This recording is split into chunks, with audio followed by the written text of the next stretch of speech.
Press the bell icon on the YouTube app and never miss another update.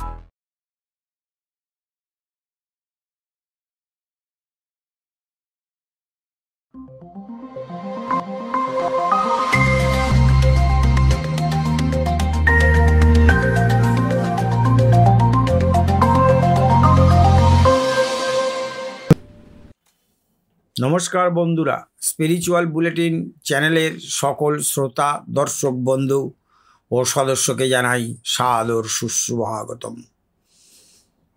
প্রথমেই জানাই দেবী দুর্গার শুভ বিজয়ার আন্তরিক প্রীতি, শুভেচ্ছা ও অভিনন্দন।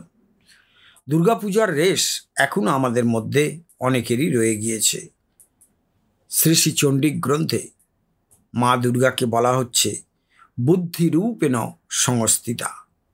সেই বুদ্ধি নিয়েই আজ আমাদের আলোচনা। আমরা অনেকেই জানি না, আমাদের প্রত্যেকেই তো বুদ্ধির দ্বারা পরিচালিত হচ্ছি প্রতিটি মুহূর্তে, কিন্তু আমাদের প্রত্যেকের বুদ্ধি কেমন সেটা আমরা অনেকে জানি না। সেটা নিয়েই আজকের আমাদের আলোচনা।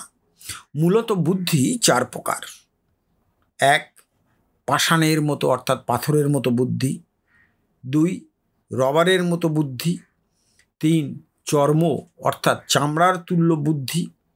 এবং চার, তৈল বা তেল সদৃশ বুদ্ধি। এবার একটু বিস্তারিত আলোচনায় আসা যাক।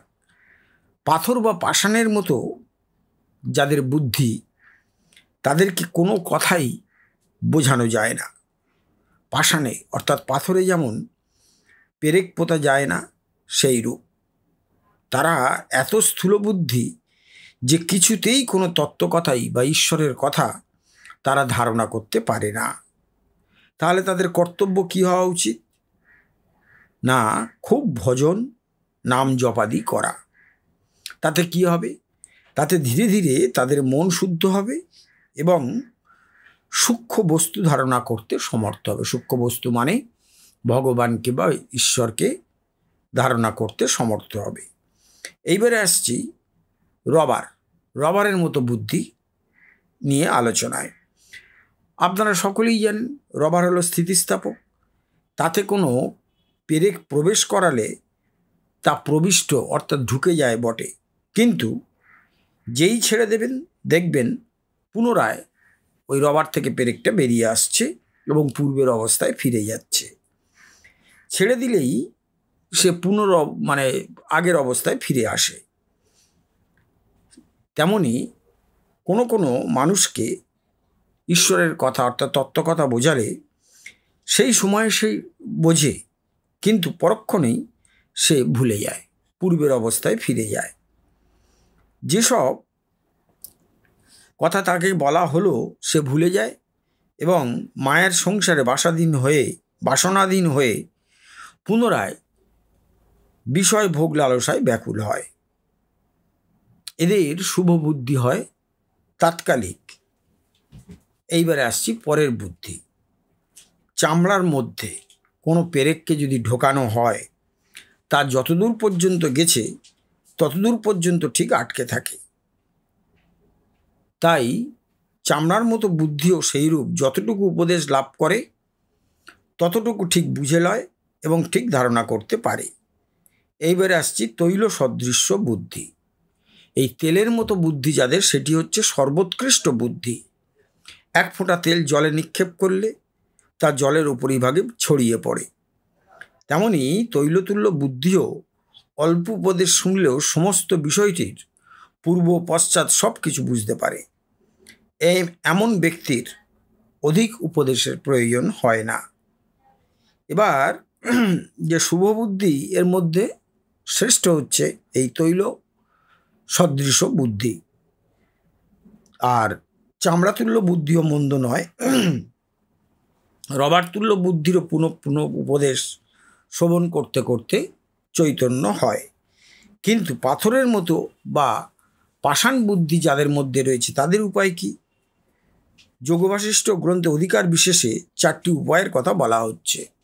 সেটা প্রথমটা হচ্ছে আত্মযোগাদিগম, 2 হচ্ছে সাধুসঙ্গ, 3 হচ্ছে বাসনা ত্যাগ এবং 4 হচ্ছে প্রাণ নিরোধ। অধ্যাত্ম তত্ত্ব চিন্তা করতে করতে মন শুদ্ধ হয় এবং সূক্ষ্মতা প্রাপ্ত হয়। এটা করতে অসমর্থ হলে সাধকের সাধুসঙ্গ, প্রাণায়াম ইত্যাদি করা কর্তব্য। সাধুসঙ্গ করলে তত্ত্বকথা বারবার স্মরণ হয় এবং তাতে বুদ্ধির মধ্যেও সৎসংস্কার তৈরি হয়, ক্রমশ বুদ্ধিটা শুদ্ধ হতে থাকে। আবার দুর্বাসনা প্রভাবে সাধুসঙ্গও যাদের কাছে রুচিকর বলে মনে হয় না, তারা দুর্বাসনার হাত থেকে পরিত্রাণ পেতে গেলে তাদের কি করতে হবে না, শুভ বাসনার অভ্যাস করতে হবে। শুভ বাসনার অভ্যাস দ্বারা দুর্বাসনা জয়ের চেষ্টা করতে হবে। যেমন ক্রোধ বা রাগকে ক্ষমা দ্বারা, লোভকে দোষ দৃষ্টি দ্বারা, এই রূপে দৈবী সম্পদের অভ্যাস করতে হবে। কিন্তু দুর্বাসনা যদি অতি বেশি হয় তাহলে এই পথগুলোতে জয় করা যায় না। তখন একটি উপায় আছে, সেটি কি? প্রাণ নিরোধ, অর্থাৎ প্রাণায়ামের অভ্যাস। নিয়মিত প্রাণায়াম যারা অভ্যাস করবে তাদের দুর্বাসনা দূর হয়ে যাবে। এই যে আজকের আলোচনাটি আমরা করলাম, তা করলাম স্বামী ধীরেশানন্দজির লেখা থেকে।